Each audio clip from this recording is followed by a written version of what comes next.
Tapi sebelum ditutup, perlu disampaikan bahwa sidang perkara ini harus diputus dalam waktu 60 hari sejak Presiden dan DPR memberikan keterangan, artinya mulai hari ini. Nah, ini yang kadang suka bikin kita bingung. Kalau menurut putusan MK nomor 79 tahun 2019, itu secara jelas dan tegas mengatakan bahwa untuk pengujian formil itu batas waktu sampai MK memutus itu 60 hari terhitung sejak perkara kita dicatat dalam buku registrasi perkara konstitusi. Tapi dalam pengujian undang-undang IKN tadi Ketua MK mengatakan bahwa terhitung sejak Presiden dan DPR menyampaikan keterangannya.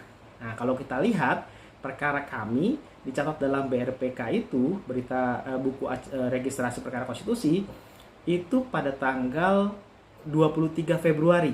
Nah, harusnya menurut putusan MK sudah mulai dihitung tuh 60 hari, ya kan, supaya cepat diputus. Tapi ternyata menurut Ketua MK terhitung sejak Presiden dan DPR menyampaikan keterangan. Padahal Presiden dan DPR menyampaikan keterangan itu tanggal 21 April. Bayangkan, dari 23 Februari sampai 21 April itu berarti tidak terhitung.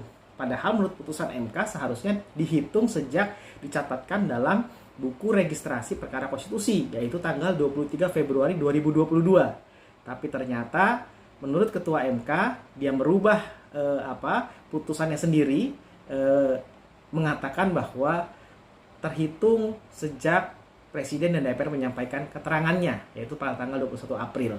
Nah, ini yang kemudian bisa menimbulkan masalah karena MK sendiri yang membuat putusannya sendiri kemudian tidak mentaati putusan itu.